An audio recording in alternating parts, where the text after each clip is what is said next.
Teju topic వచ్చినప్పుడు అంటే పదే పదే మా ఇద్దరికి ఏం లేదు, గొడవ అవ్వలేదు, మేము బాగానే ఉన్నాం అని మల్టిపుల్ టైమ్స్ నేను చాలా సందర్భాలు చెప్పడం విన్నా బ్రో. అంటే పదే పదే చెప్పడానికి రీజన్ ఏంటి? పదే పదే రాసేస్తున్నారే. ఉమ్. దానివల్ల వాళ్ళకి ఏం అర్థం ఏంటంటే ఇప్పుడు దానివల్ల నేను నాట్ ఒక ఓన్లీ జర్నలిస్ట్ని అడిగాను బ్రో. అంటే ఒక ప్రాపర్ ఒక మీడియా వెబ్సైట్లోనే ఒక ఆర్టికల్ నేను చూసా సంథింగ్. నేను వాళ్ళకి పెట్టడం కూడా జరిగింది తర్వాత తీసేసారు తర్వాత వాళ్ళు.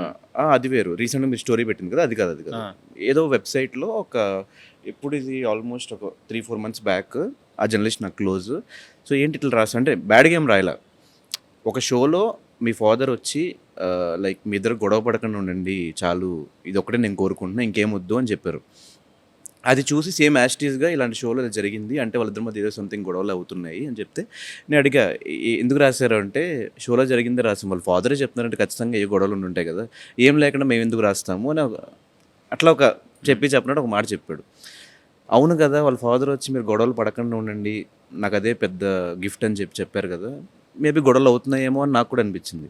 నిజంగా గొడవలు అవుతున్నాయా, నిజంగా వాళ్ళు రాస్తున్నారంటే సంథింగ్ ఎంతో కొంత నిజం ఉండే ఛాన్సెస్ ఉంటాయి కదా అనిపించింది. దీనికి సమాధానం ఏంటి? గొడవలు అయ్యాయి అనుకుందాం, నువ్వు రాసావు, ఏమొచ్చింది నీకు? ఏం రాదు. ఎందుకు రాసావు? మీ ఇంట్లో నీ పిల్లలతో నువ్వు గొడవ పడవా? మీ అమ్మతో నువ్వు గొడవ పడవా?